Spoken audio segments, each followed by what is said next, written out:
Salut à tous, c'est Zorobama. Aujourd'hui on se retrouve pour une nouvelle vidéo, nouveau podcast du coup. Podcast que je vais faire il y a quelques temps déjà. Donc on va parler de la certification d'Amazon, donc la AWS Amazon Web Services Cloud Practitioner.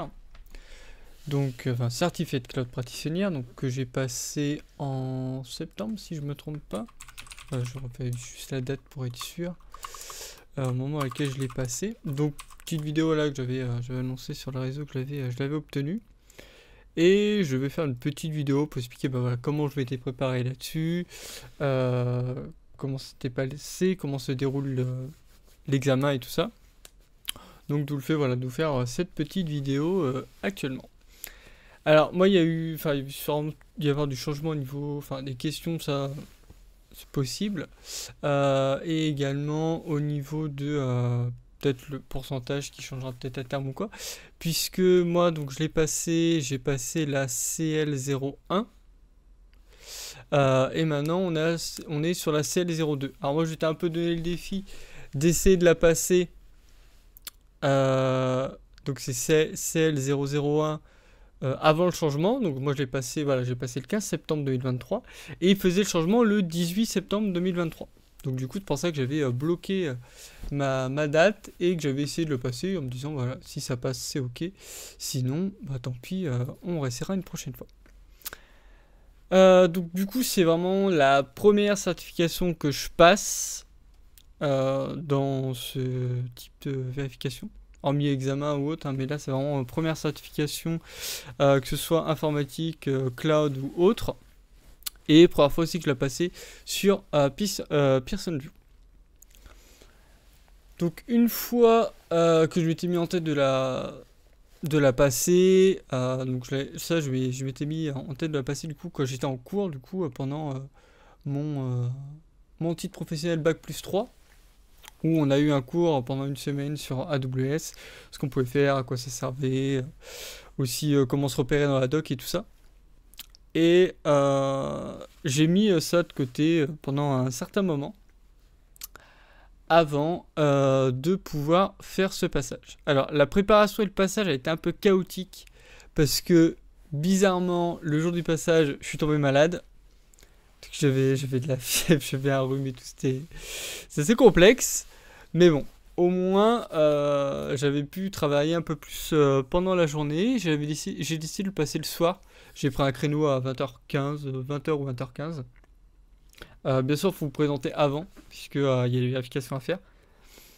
Mais ça, on va en revenir dessus.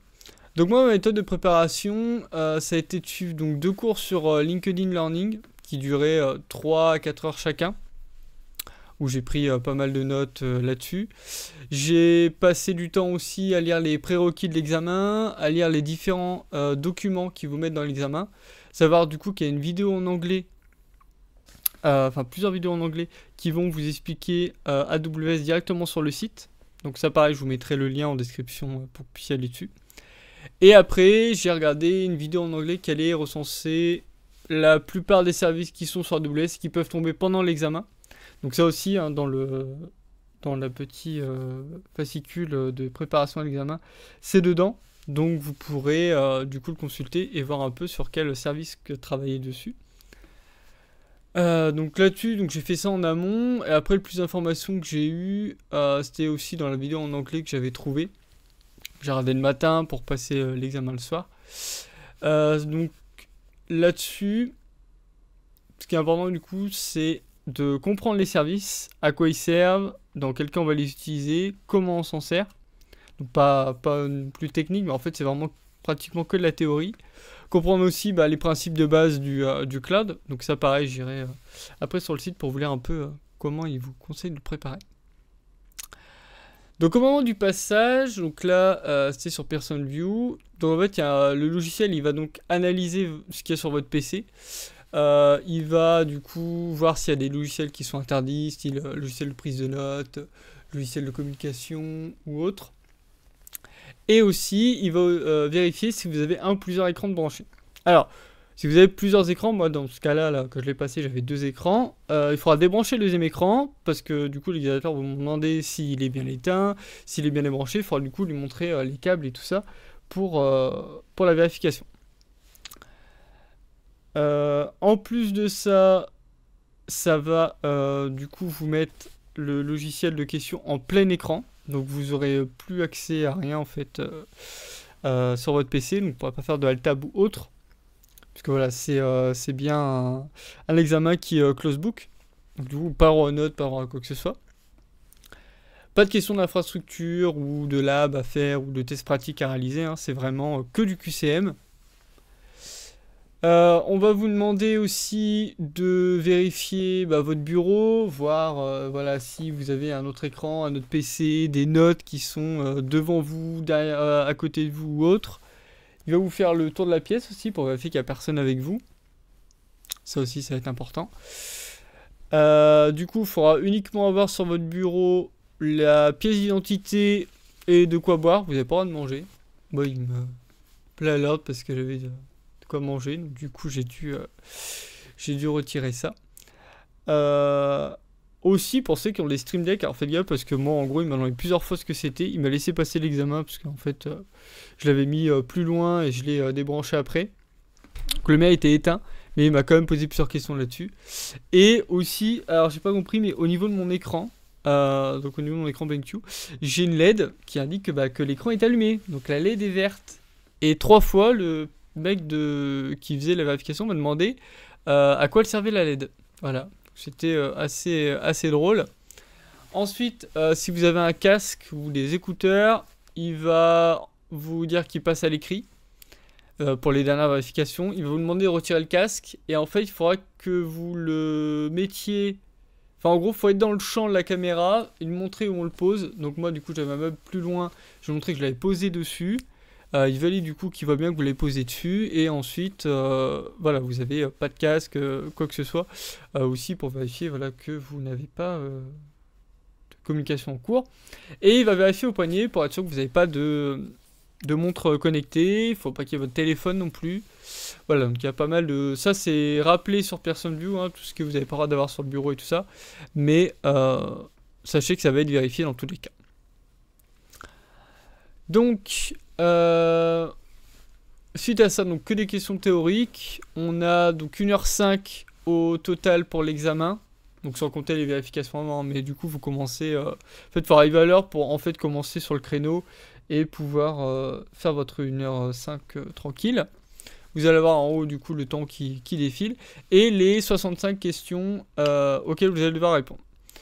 Donc ça part, on reviendra sur les 65 questions, puisque normalement il y en a 50 qui comptent, et il y en a 15 qui sont là pour jauger le niveau et voir s'ils doivent plus ou moins niveler en fait le niveau de la certification. La certification, elle va être valable 3 ans.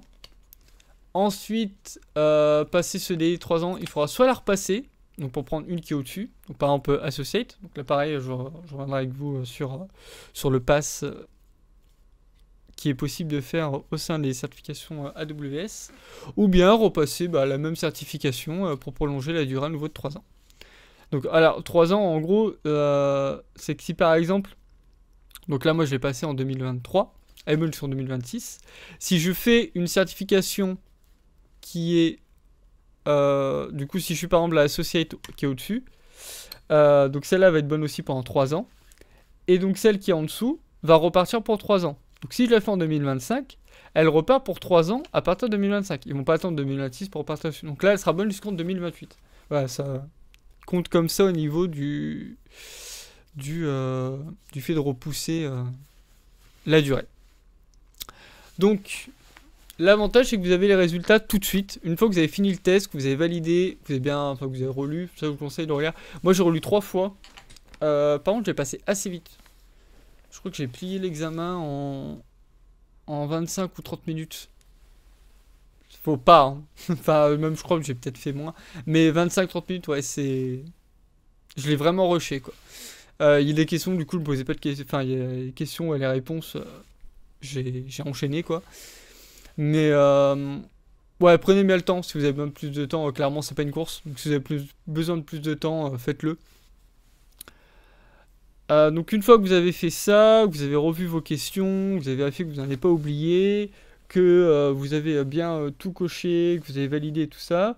Donc, vous faites valider, vous soumettez et ça vous donne directement savoir si vous l'avez ou pas. Le score exact, vous l'avez après par mail, mais ça vous dit directement si vous l'avez eu ou si vous l'avez raté. Donc le mail que vous allez recevoir, il va vous lancer si vous, enfin du coup dans le cas où vous l'avez validé, vous recevez le mail comme quoi vous l'avez validé et les différents avantages que vous allez avoir avec cette certification. Donc l'avantage du premier, c'est que vous allez avoir un coupon de 50% pour le passage d'une autre certification qui est valable pendant 3 ans. Ou même sur la même que vous avez passée. Par exemple, vous voulez refaire la cloud practitioner, bah du coup, vous aurez moins 50% sur le prochain passage. Là, pareil, on reviendra sur les prix. La possibilité d'entrer dans un comité qui va viser à mettre en place diverses certifications, les différentes questions qui peuvent être posées et les taux souhaités. Et autres éléments qui pourraient être soumis. Et également, pouvoir rejoindre la communauté des certifiés directement. Donc ça, c'est vraiment une bonne expérience qui peut être intéressante parce que voilà, il y a pas mal de gens qui échangent sur les forums ou autres, donc c'est plutôt sympathique de pouvoir échanger avec eux, d'avoir des conseils ou de voir avec eux ce qu'ils peuvent nous dire sur les autres certifications, comment ils voient celle-ci et tout ça. Donc il y a moyen voilà, d'apprendre des nouvelles choses et de pouvoir échanger avec des personnes qui sont dans des domaines totalement différents du vôtre. Alors, au niveau des conseils maintenant, donc moi je vous conseille de faire du coup les vidéos de formation sur le site WS pour comprendre déjà les principes et avoir les connaissances de base. Ensuite, bien lire ce qui est demandé à l'examen. Prendre le temps aussi de lire le livre blanc. Voilà, il est assez long, avec les bonnes pratiques, il est assez long, mais clairement, il faut quand même le lire hein, pour avoir toutes les informations qui pourraient être nécessaires. Ensuite, qu'est-ce que je peux vous dire? Faire des fiches voilà, pour chaque service avec des infos pertinentes si vous en avez besoin. Moi, je ne l'ai pas fait, mais voilà. Au cas de besoin, vous pouvez essayer de vous tourner là-dessus. Regardez aussi des vidéos qui parlent de la certification, voilà, parce qu'il y a chaque personne qui va l'aborder de manière plus ou moins différente. Donc voilà, vous pouvez avoir un regroupement d'informations et de ressources qui peut être utile. Et aussi tester vos connaissances sur des tests blancs. Donc j'ai vu qu'il y en avait en payant sur AWS et il y en a des gratuits aussi sur le net. Hein, mais du coup, voilà, c'est toujours bien de voir à quoi on peut s'attendre au niveau des questions ou de voir voilà, des questions types qui peuvent être posées. Après, il y a pas mal d'autres sources sur lesquelles voilà, vous pouvez faire un tour. Il y a des e-books ou des formations sur Udemy à ce sujet. Après, il faut aussi faire attention, c'est que là maintenant, comme on est en CL002, il y a sûrement des changements au niveau de l'examen. Donc, voilà, faites gaffe que c'est pas en CL001 et que ça vous apporte pas plus de préjudice ou ça apporte pas certaines questions ou autres services qui auraient pu être ajoutés entre deux. En vrai, c'est pas vraiment une certification qui est difficile à passer. J'en ai vu certains, genre ils l'ont préparé en 3 jours. Moi, en vrai, j'ai fait une bonne préparation d'une semaine. Clairement, une fois que vous connaissez le principe de base du cloud, vous savez différencier les différents clouds, vous connaissez les différents services que AWS peut proposer, les différentes machines ou autres, clairement, faut pas trop hésiter à le passer et à rusher là-dessus. Alors maintenant, au niveau des certifications, donc, une fois que vous avez obtenu votre cloud practitioner, vous pouvez du coup passer sur d'autres certifications. Donc au niveau du parcours, il y en a plusieurs. Donc déjà on a celle-ci, donc la cloud practitioner. Clairement elle est facultative. Hein. Vous pouvez directement, enfin si vous sentez chaud, directement passer sur la associate. Mais clairement, la AWS Certified Cloud Practitioner, c'est toujours bien de l'avoir. Mais si vous avez déjà une expérience assez poussée en informatique, ou bien que vous commencez à avoir une certaine expérience sur le cloud d'Amazon, vous pouvez passer en Solution Architect. Il n'y a pas vraiment de soucis, quoi. Donc on a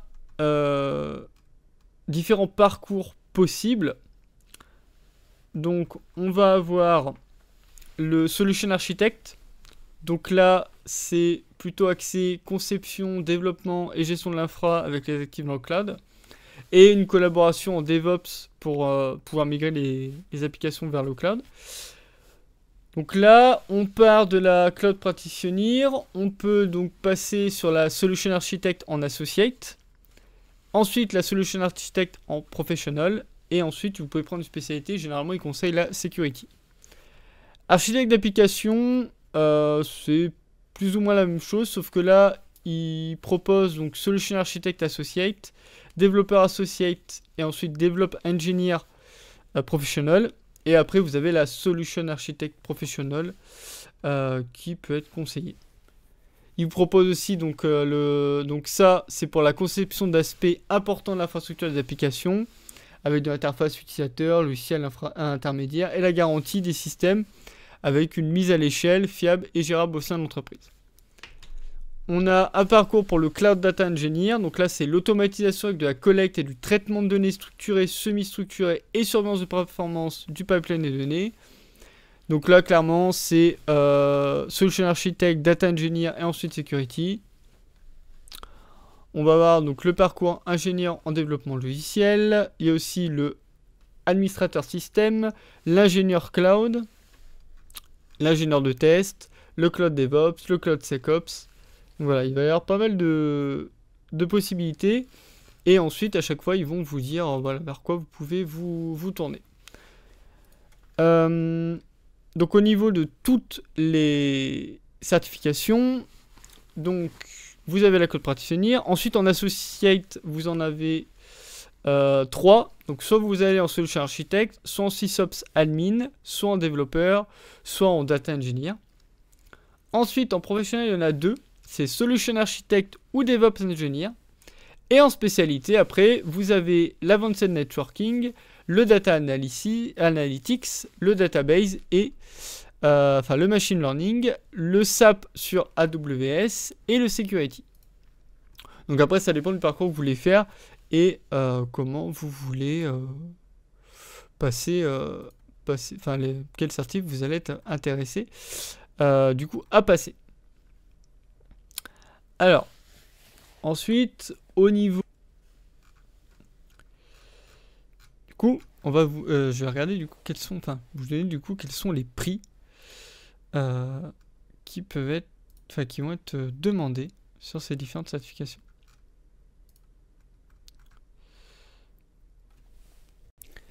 Alors, donc au niveau des tarifs, donc ça, je vais vous mettrai aussi dans la description. Je suis mal à trouver. Donc là, en fait, ils ont changé depuis le 1er avril 2024. Alors, à savoir que moi, du coup, j'avais payé 18 € de plus, puisqu'il y avait, du coup, des taxes dedans qui étaient pas comptées. En fait, là, c'est le prix hors taxe. Donc, il vous le met bien qu'en gros, ça peut être mis par la suite. Donc du coup, bien faire attention à ça, mais voilà, faut peut-être compter un peu plus que les prix que je vous donnais là actuellement. Donc au niveau du Cloud Practitioner, on est à 92 €. Alors moi j'avais payé, moi c'était 90 et j'ai payé du coup 108 par rapport à ça. Pour la Associate, on est à 138 € l'examen. Et Professional et spécialité, on est à 277 € par examen. À savoir que, comme je vous le disais, voilà, si vous arrivez à passer vos examens du premier coup, vous avez un coupon moins 50% que vous allez pouvoir utiliser sur une autre certif. Donc là, par exemple, moi, celui que j'ai en Cloud Practitioner, clairement, moi j'ai envie d'avoir l'Associate, donc je vais le prendre et du coup j'aurai moins 50% là-dessus. Donc c'est pas mal, voilà, de réduire un peu les frais qui sont associés dessus. Donc ça aussi, c'est toujours bon à prendre. Ensuite, au niveau de ça, donc ouais, donc c'est 90 minutes d'examen, 65 questions. Donc avec donc au niveau des langues aussi, ça c'est ce qui va intéresser certaines personnes, c'est que du coup, vous n'êtes pas obligé de le passer en anglais. puisque les questions, du coup, elles peuvent être mises dans la langue que vous souhaitez. À savoir que moi j'avais pris français et sur la plupart des questions après, on peut changer la langue. Enfin pour la question. Par exemple, si vous avez un terme que vous avez en anglais, par exemple on prépare à fond le cours avec que de l'anglais et du coup vous avez que les termes anglais, bah ça peut toujours être bien voilà pour être sûr d'avoir bien compris les questions, de repasser en anglais, de lire la question en anglais, ensuite de repasser en français si besoin. Donc au niveau des langues, il y a l'anglais, le japonais, le coréen, chinois simplifié, chinois traditionnel, bassin indonésien, espagnol, donc là il précise Espagne et Amérique latine, français, allemand, italien et portugais pour le Brésil. Voilà. Donc voilà au niveau de cet examen-là. Ensuite, comme je vous le disais, au niveau des différents... Enfin du coup je vais vous dire un peu les différents domaines qui vont... pouvoir opposer, donc c'est la CLF C02. Ah ouais, moi c'est CLF C01. Bon, j'ai dû me tromper quand je l'ai. Des fois avec les codes, je les mélange. Ouais, c'était la CLF C01, je crois. Ouais, c'est ça. CLF C01. Ouais, bon, je sais plus ce que j'ai dit tout à l'heure. C'est dans mes notes, j'ai dû me gourer. CL00. Ouais, non, donc CLFC01. C'est pas grave. Ça, je mettrai un petit erratum en description.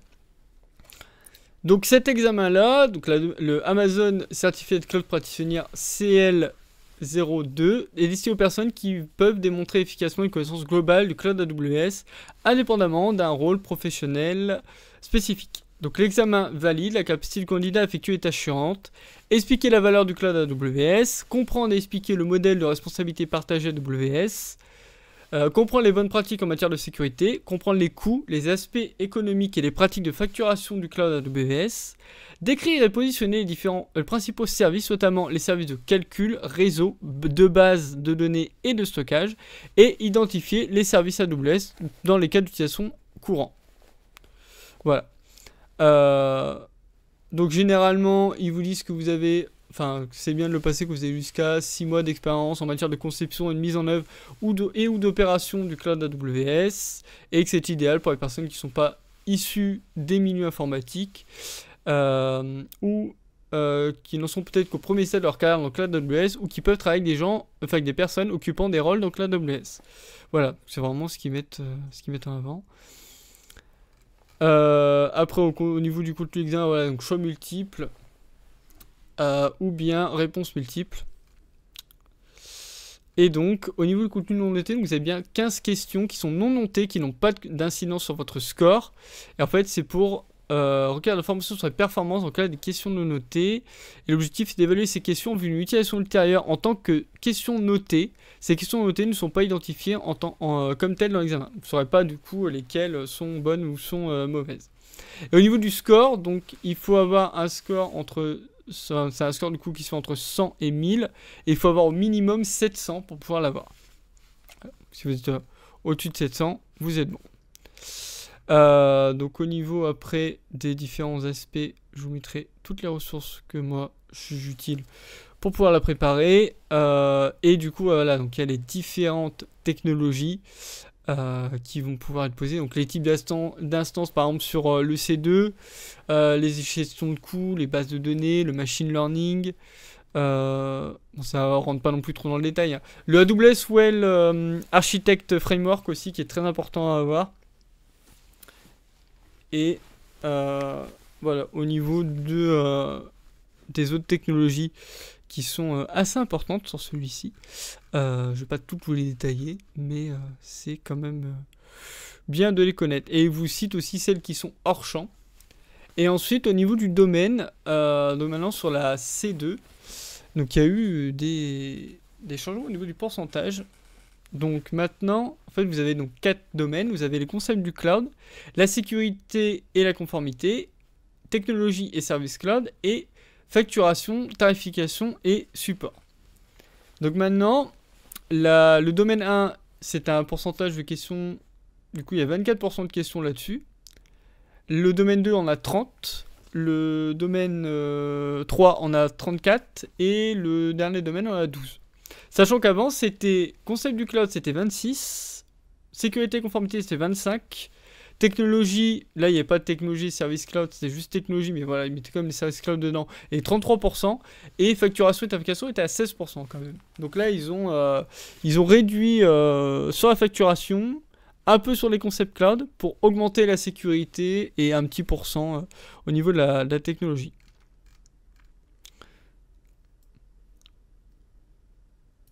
Donc voilà pour les différentes informations que j'avais à vous donner. Donc j'espère que voilà, ça vous aura plu, que ça a été assez clair, que les différentes ressources que je vais vous mettre pourront vous être utiles au cas où vous souhaiteriez passer cette petite certification. Donc voilà, enfin, il y a beaucoup de lectures et après voilà, il y aura pas mal de par cœur. Mais en tout cas, j'espère que ça vous sera très utile. Merci à tous d'avoir suivi cette vidéo. C'était Zorobama et on se retrouve dans une prochaine vidéo. Merci à tous.